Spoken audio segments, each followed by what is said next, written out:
এক ব্যক্তি সহিহ ইবনে খুজাইমা মুসনাদে দারমি সহ হাদিসের বিভিন্ন কিতাবে হাদিসটি আছে। আনাস রাদিয়াল্লাহু তাআলা আনহু ঘটনাটি বর্ণনা করেছেন।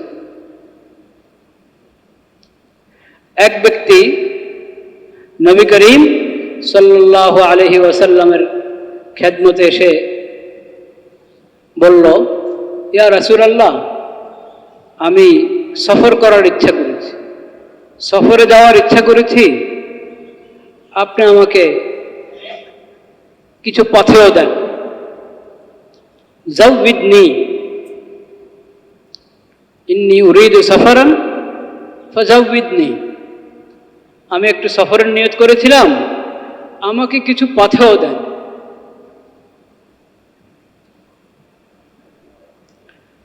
নবী করিম সাল্লাল্লাহু আলাইহি ওয়াসাল্লাম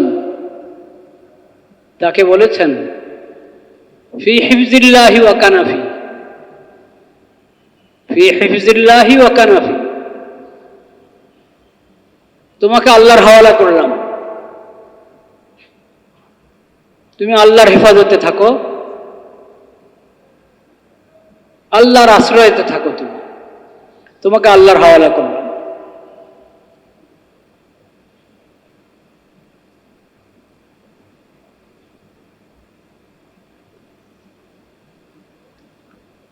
এরপরে আরো দোয়া করলেন, যাওয়াদাকাল্লাহুত তাকওয়া,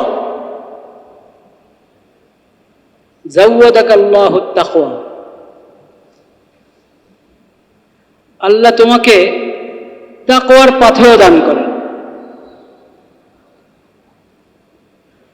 পুরো সফরে যাতে তুমি তাকওয়ার উপরে থাকতে পারো,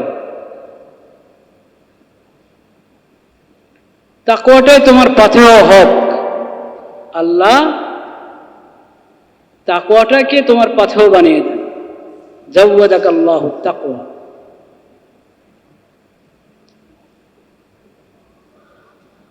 তিনি বললেন, জিদনি ইয়া রাসূলুল্লাহ, ইয়া রাসূলুল্লাহ, আরেকটু বলেন।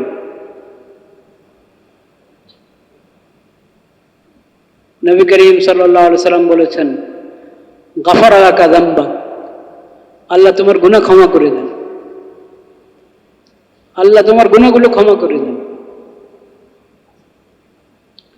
তিনি আরো দোয়া চাইলেন। নবী করিম সাল্লাল্লাহু আলাইহি সাল্লাম বলেছেন, ইয়াসসারা লাকাল খায়রা হাইসু মা কুনতা, ইয়াসসারা লাকাল খায়রা হাইসু মা কুনতা, তুমি যেখানেই থাকো, যেখানে যাও, আল্লাহ তোমার জন্য সমস্ত কল্যাণ সহজ করে দেন।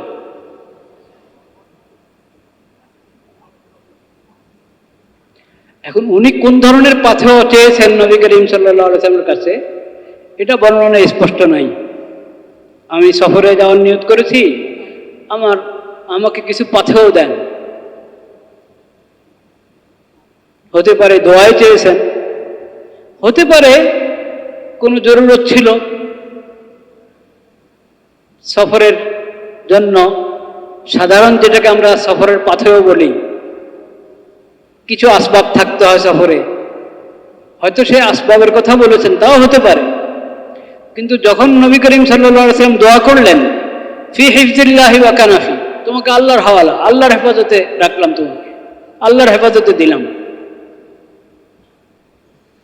তুমি আল্লাহর তত্ত্বাবধানে। যখন দোয়া করলেন যাওয়াদাকাল্লাহুত তাকওয়া, তখন উনি বুঝে ফেলেছেন যে আমার তো আসলে এই পথেও দরকার, আমার এই পথেটা তো দরকার, এটা থাকলে তো আর কোনো কিছুর প্রয়োজন নেই। সেজন্য উনি বলেছেন, জিদনি ইয়া রাসূলুল্লাহ, আমাকে আরো দোয়া দেন, আরো বলেন। বলেছেন, গাফারা লাকা যামবাক, আল্লাহ তোমার গুনাহ খাতা মাফ করে দেন। এরপরে বলেছেন, ইয়াসসারা লাকাল খায়র, আরো যখন উনি চেয়েছেন, ইয়াসসারা লাকাল খায়রা হাইসু মা কুনতা, তুমি যেখানে যাবে আল্লাহ তোমার জন্য সমস্ত কল্যাণ আসান করে দেন। তো এটা একটা দোয়া। কাউকে আমরা যখন বিদায় জানাবো, বিদায় জানাবার সময় দোয়া আছে না, এটাও একটা দোয়া। জাওয়াদাকাল্লাহু তাকওয়া, আমরা সংক্ষেপে বলি ফি আমানিল্লাহ। ফি, তো ফি আমানিল্লাহ ওই যে ফি হিফজিল্লাহি ওয়া কানাফি, ওটার অর্থেই ফি আমানিল্লাহ। জাওয়াদাকাল্লাহু তাকওয়া ওয়া গাফারা লাকা যামবাক ওয়া ইয়াসসারা লাকাল খায়রা হাইসু মা কুনত। এটা একটা দোয়া। তো এখানে দেখেন সফর, সফরের সময় সবচেয়ে বেশি দরকার কিসের? তাকওয়া। এই অর্থেও তাকওয়া দরকার যে আমি সমস্ত বালা মুসিবত থেকে বেঁচে থাকতে পারি। এই অর্থেও তাকওয়া দরকার যে আমি সমস্ত গুনাহ থেকে বেঁচে থাকতে পারি। এই অর্থেও তাকওয়া দরকার আমি আল্লাহ সমস্ত ফরজ আদায় করতে পারি। এই অর্থেও তাকওয়া দরকার যে সফরে যাতে আমার দিলটা আল্লাহর সাথে জুড়ে থাকে।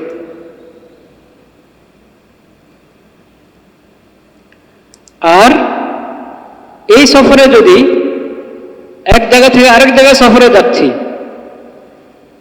আমার বাড়ি থেকে আমার অবস্থান যেখানে সেখান থেকে কাছে বা দূরে কোথাও সফরে যাচ্ছি, এই সফরে যদি আমার তাকওয়ার প্রয়োজন হয়, তাহলে আমার সবচেয়ে বড় সফর, সবচেয়ে বড় সফর কোনটা?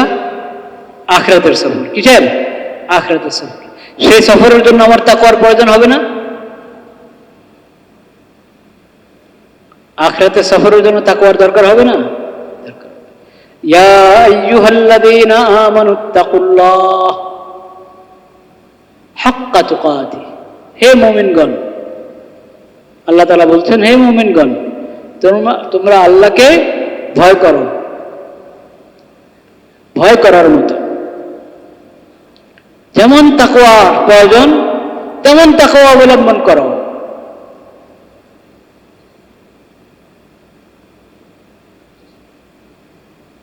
আল্লাহর প্রতি মুহাব্বত এবং আল্লাহর নেয়ামতের কথা স্মরণ করে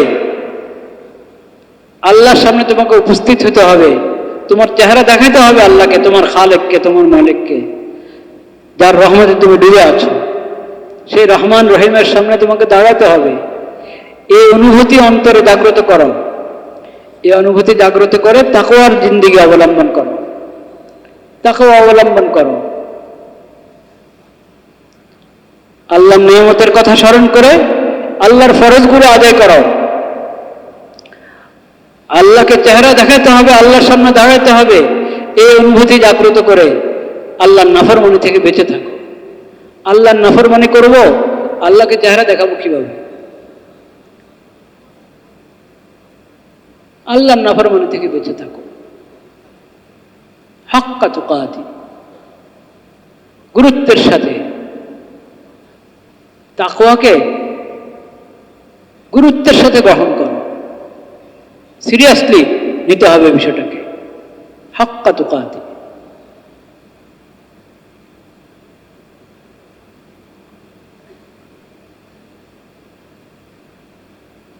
ওয়ালা তামুতুন্না ইল্লা ওয়া আনতুম মুসলিমুন, আল্লাহর সকল বিধানের সামনে পুরো আত্মসমর্পণ করো মৃত্যুর আগে আগে। ইসলামকে পরিপূর্ণভাবে গ্রহণ করার আগে মরবে না। মরা কি আমার হাতে আছে? হ্যাঁ, মৃত্যুকে কি আমি পিছাতে পারবো? পিছাতে পারবো না। আল্লাহ বলছেন তুমি মরবে না যতক্ষণ না ইসলামকে পরিপূর্ণভাবে গ্রহণ করবে। আল্লাহর সকল বিধানের সামনে পরিপূর্ণ আত্মসমর্পণ করে পুরা মুসলিম হয়ে তারপরে মরো, এর আগে মরবে না। আল্লাহ জানেন, আমরাও বুঝি যে মৃত্যু আমার হাতে না। মৃত্যু কার হাতে? আল্লাহর হাতে।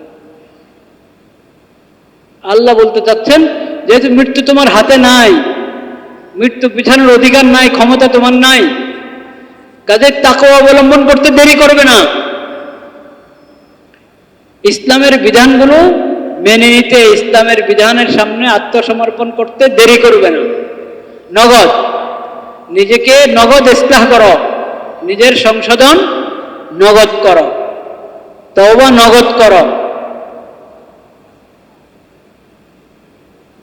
কোন ফরজ আমলের ব্যাপারে তোমার ত্রুটি, এই ত্রুটি নগদ ইসলাহ করো, এখনই শুরু করো। নমাজ সবচেয়ে বড় ফরজ, আচ্ছা ধরবো নি, আস্তে আস্তে ধরবে, নমাজ আস্তে আস্তে ধরবে। আর নমাজ আস্তে আস্তে ধরার বিষয়? কালিমার পরে সবচেয়ে বড় ফরজ হলো নামাজ। কবে ধরবে তুমি নামাজ? এখন শুরু করো, এখন শুরু করো। এই যখনই মনে আসলো আরে আমি নামাজ আদায় করি না, আল্লাহর ফরজ, ব্যাস এরপর থেকে একটা নামাজও, এক ওয়াক্ত নামাজও যাতে তোমার কাজা না হয়, এখনই শুরু করো। এবং নিয়মিত আদায় করো নামাজ, সুন্দর মতো আদায় করো। কোনো নামাজ কাজা করবে না, ইচ্ছা করে তো বাদ দেবেই না, অনিচ্ছায় যত কাজা না হয় সেজন্য সতর্ক থাকবে। বিশেষ কোনো ওজরে বেখেয়ালিতে কাজা হয়ে গেলে সেটা আবার ফেলে রাখবে না, কাজা শেষ করো, এখনই করে নাও, কাজা আদায় করে নাও। কাজা জমা রাখবে না, কাজা আদায় করে ফেলাও এবং নামাজ সুন্দরভাবে আদায় করো। 4 নম্বর হলো, এবং আদর্শ মুসল্লি হিসেবে নিজেকে গড়ে তোলো, নগদ সংশোধন। যে বদভ্যাস আছে, গুনাহ আছে, পাপ অপরাধ, ওটা কালকে ছাড়বো, পরশু ছাড়বো, তাই না? এখন থেকে ছাড়ো। একসাথে সব ছাড়তে পারছো না, একটা একটা করে ছাড়ো। আজকে এটা, কালকে ওটা, সকালে একটা, বিকালে একটা, ছাড়ো। অপরাধ, গুনাহ, পাপ ছেড়ে দাও, বদভ্যাস ছাড়ো। আল্লাহ এই কথা বলছেন, ওয়ালা তামুতুন্না ইল্লা ওয়া আনতুম মুসলিমুন। আল্লাহর বিধানের সামনে নত হতে দেরি করবে না। মৃত্যু তোমার হাতে না, মৃত্যুর আগেই তোমাকে 16 আনা সংশোধন হতে হবে, সংশোধিত হতে হবে, নিজেকে সংশোধন করতে হবে। তো সেটা যদি তুমি নিজেকে ফেলে রাখো তাহলে হবে না। ওয়ালা তামুতুন্না ইল্লা ওয়া আনতুম মুসলিমুন। এই যে কোরবানির শিক্ষার মধ্যে আমরা শুনেছি, পড়েছি, ইন্না সলাতি ওয়া নুসুকি ওয়া মাহইয়ায়া ওয়া মামাতি লিল্লাহি রাব্বিল আলামিন। আমার সালাত, আমার সকল ইবাদত, আমার কোরবানি, আমার জীবন, আমার মরণ কার জন্য? জীবন মরণ দুটোটা কার জন্য?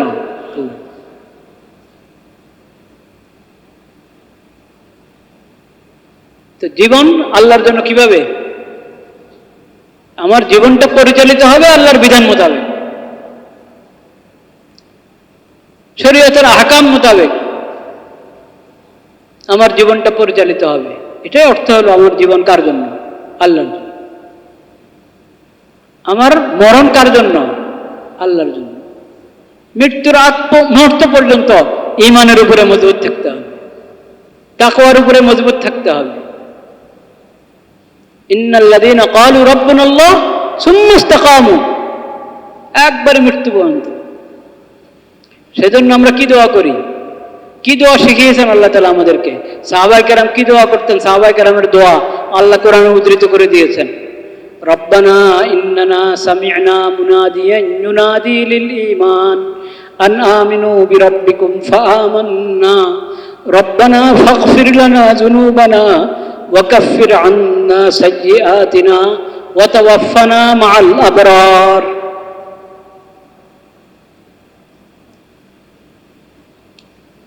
কাফির আন্না সাইয়্যাতিনা, আমাদের সব গুনাহ খাতায় আল্লাহ আপনি মুছে দেন,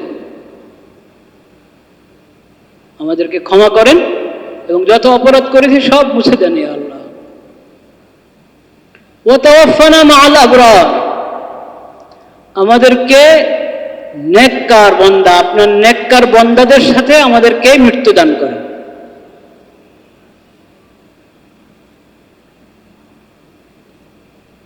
আমার যখন মওত আসবে তখনও যাতে আমি আপনার নেককার বান্দাদের আশেপাশে থাকি। আল্লাহ আল্লাহ নবী কি দোয়া করেছিলেন? ইউসুফ আলাইহিসসালাম, হযরত ইউসুফ আলাইহিসসালাম কি দোয়া করেছিলেন? তাওয়াফফানি মুসলিমান ওয়া আলহিকনি বিস-সালিহিন। আল্লাহ আমার মওত যাতে এই অবস্থায় আসে আমি মুসলিম, আপনি আপনার সব বিধানের সামনে আত্মসমর্পণকারী, এই অবস্থায় যাতে আমার মৃত্যু আসে। ওয়া আলহিকনি বিস-সালিহিন, আপনার নেক বান্দাদের সাথে আল্লাহ আমাকে যুক্ত করে দেন। তা আমার মরণ আল্লাহর জন্য, মানে যখন মরব মৃত্যু আসবে এই অবস্থায়, ঈমানের অবস্থায়, তাকওয়ার অবস্থায়, কালিমার হালাতে লা ইলাহা ইল্লাল্লাহ মুহাম্মাদুর রাসূলুল্লাহ, আশহাদু আল্লা ইলাহা ইল্লাল্লাহ ওয়াহদাহু লা শারীকা লাহু ওয়া আশহাদু আন্না মুহাম্মাদান আবদুহু ওয়া রাসূলুহু।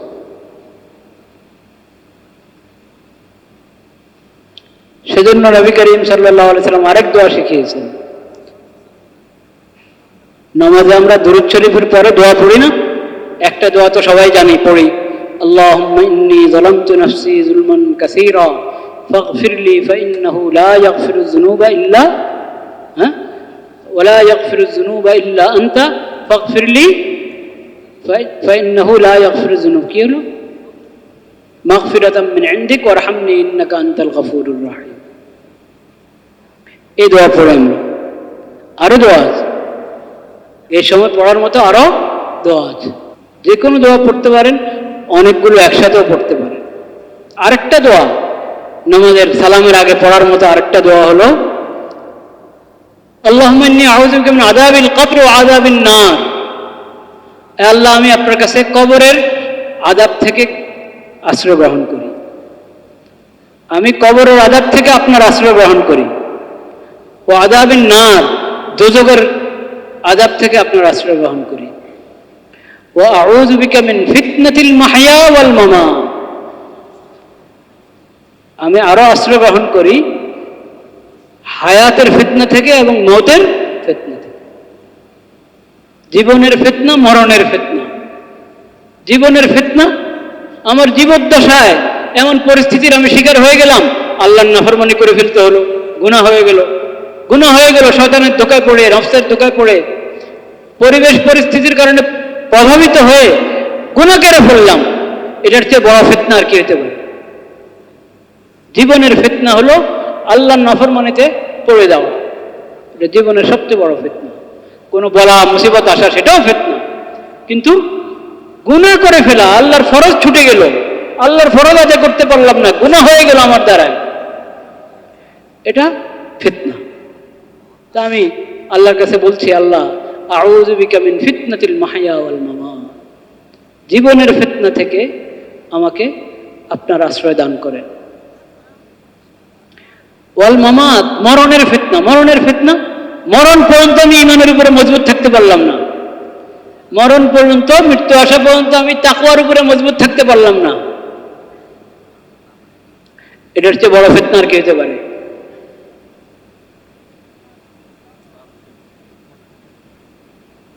এটার চেয়ে বড় ফিতনা আর হতে পারে?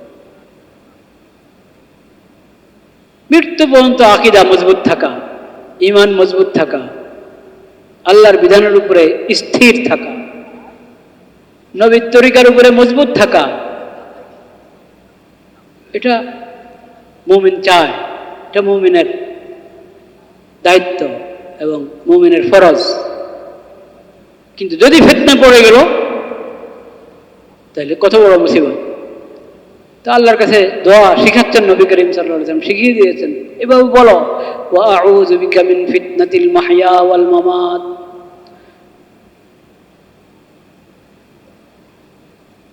আর ওয়া আউযু বিকা মিন ফিতনাতিল মাসীহিদ দাজ্জাল, বড় দাজ্জাল কিয়ামতের আগ মুহূর্তে যে বের হবে, সেই দাজ্জালের ফিতনা থেকে আল্লাহ আমি আশ্রয় গ্রহণ করি। আর ওই দাজ্জালের, বড় দাজ্জালের আগে প্রতি যুগে ছোট ছোট অনেক দাজ্জাল আছে, ওই সব দাজ্জালের ফিতনা থেকে আল্লাহ আমি আপনার আশ্রয় গ্রহণ করি। ওয়া আউযু বিকা মিনাল মাসামি ওয়াল মাগরামি, আমি আশ্রয় গ্রহণ করি গুনাহ থেকে, আশ্রয় গ্রহণ করি ঋণ থেকে। আমার উপর অন্যের ঋণ, অন্যের হক বাকি আছে, আমি আদায় করতে পারি না, ঋণ আদায় করতে পারি না, হক আদায় করতে পারি না, এমন যেন না হয়। এটা বহুত বড় মুসিবত যে আরেকজনের হক আমার মাথায়, আমি ওটা আদায় করতে পারি নাই,